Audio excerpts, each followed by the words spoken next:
And that is why I'm going back to therapy. Working on a weekend like usual. Way off in the deep end like usual. Niggas swear they passed us, they doing too much. What's up, y'all? My name is Jai. I'm a creative.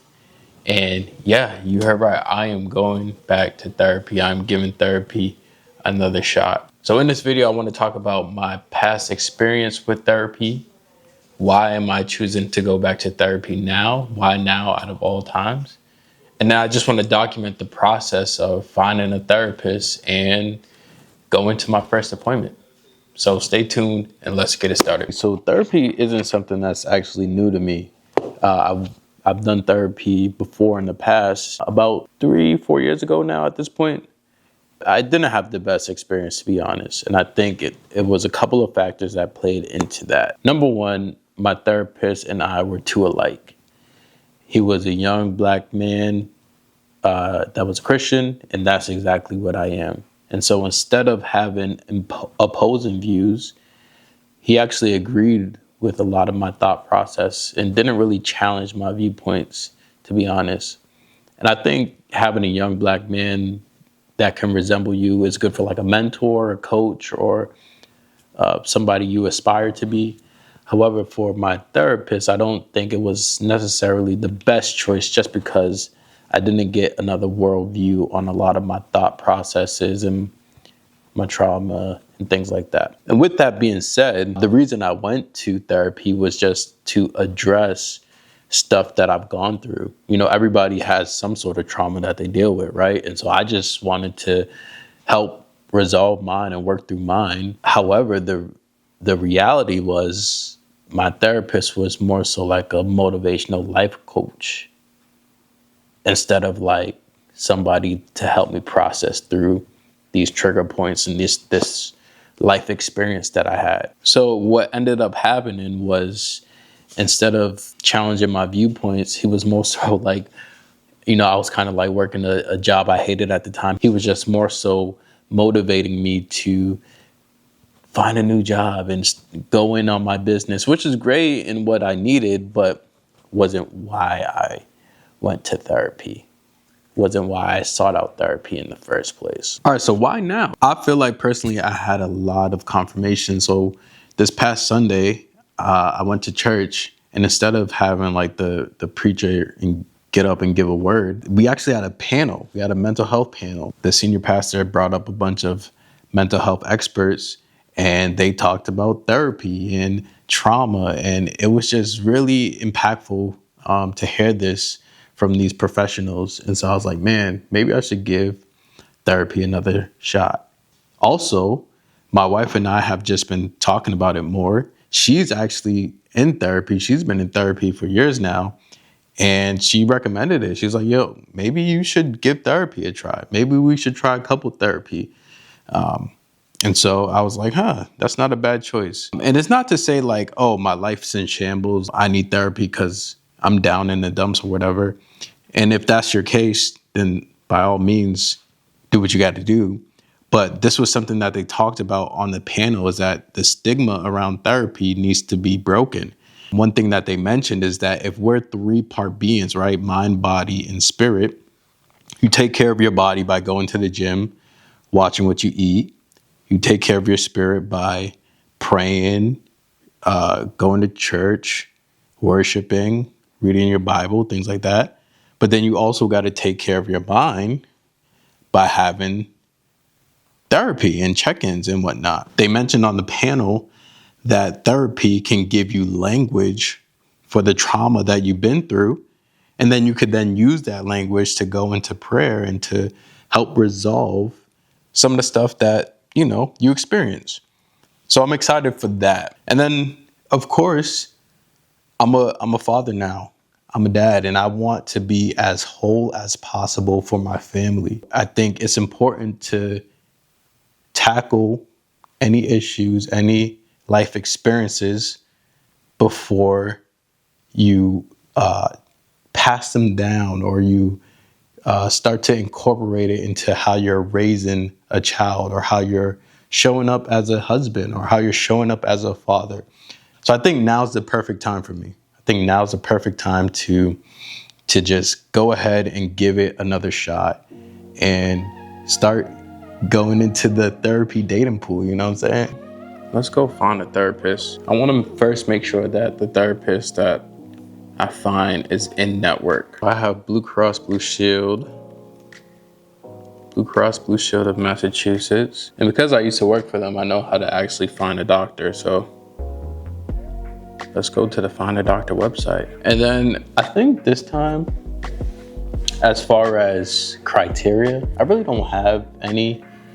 I think last time with finding a therapist, I was too specific. I think for me this time, I just low-key, I just want a white woman, an older white woman.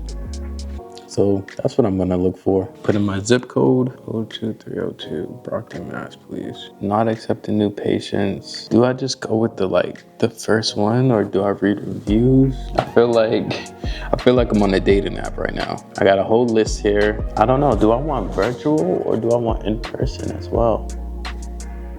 I haven't considered that. All right, let me just filter by gender, because I know I want a female. Wow. There's 529 males and 3,465 females. That's an interesting disparity. Areas of expertise. Oh man, ratings. There's a bunch of people rated 5. Let's look at those people. Kimberly Gilman. Not accepting new patients. Elaine Legacy. Let's see what she's. All right, let's look her up, see what she looks like. There she goes. Oh, website is not working. Okay, don't even know where you practice, Legaine. You're not it. Elaine. Karen? Sorry, I can't do a Karen. No. Karen just not gonna work for me. Rachel. Tanya? No. Cynthia Pearson. Let's look at Cynthia Pearson. Oh, Norwell? That's too far. All right, let's look at this Rachel Gons girl. Rachel Gons. Okay, very, very professional website. I'm liking it. Located in Newton, that's really far. I didn't know that finding a therapist can be so difficult, but I think I found somebody. So let me give her a call. Let's see how this goes. Thank you for calling LifeStance Health. If you are new to LifeStance Health and calling to book an appointment, please press 1. If you are an existing patient calling to check in or... Hi, this is Maggie at LifeStance. Let me help you. Hi, I wanted to book an appointment for therapy. Okay, yeah. Are you a new patient with LifeStance? Yes. You are all set for next Monday, the 10th at 12 with Amanda Walker is her name for telehealth therapy, okay? Okay, sounds good. All right. Well, you have a good day, and thanks for calling LifeStance. Thank you. You have a good one. I guess I just booked some therapy. We'll see how this goes. So I will tune in to y'all when it's my appointment time next Monday. What'd she say? What time? 12? I gotta go back and check. But I'm excited. Let's see how this goes. All right. So I was supposed to have therapy yesterday. Yesterday was supposed to be my first appointment at 12 p.m. And I got a text early in the morning. Actually, let me see if I can pull it up. Essentially, it said that my therapist needed to reschedule. And so I didn't have therapy yesterday. So not off to the best start. And actually, yesterday was one of those days where I probably needed therapy. It was just a crazy day, just with my daughter and work and everything. And I feel like a lot of people would use a situation like this to kind of just take a step back and be like, see, I gave it an effort, I gave it a shot, and I tried, and it didn't work out. But however, I'm not going to do that. I'm going to go ahead and reschedule. I think I'm going to find a new therapist again. I already don't like that this one rescheduled on me. So yeah, I'm going to find a new therapist. I was reading the one who rescheduled on me. I was reading their bio, and I didn't feel drawn to this person. So I'm gonna find a new therapist and I'm gonna lock in with them, and then I'm gonna update y'all. So this is part of the journey, I guess, right? Sometimes things don't work out as planned. I think last time we left off on this journey, I was supposed to go to a therapy appointment with a therapist that I just found doing my own research, and it didn't work out because they canceled on me. So since then, it's been about a week from that point. My wife has sent me a therapist that she would like me to try out. So I'm gonna go back into our thread, give her a call now, and see if I could book a counseling session. So let me try to find it.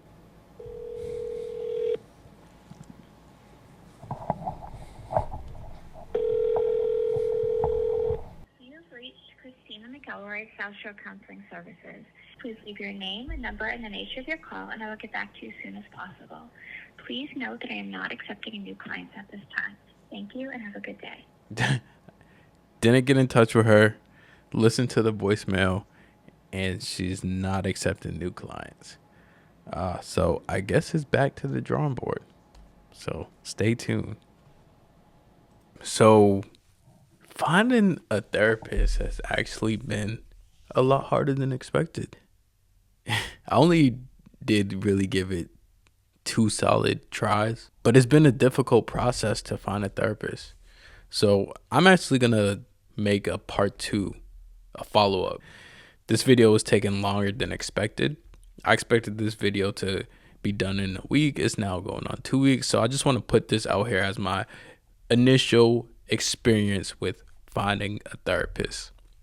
And it's been kind of difficult. Let me know if this is a common thing amongst people finding therapists or searching for a therapist. Let me know if this is like the typical scenario that somebody goes through.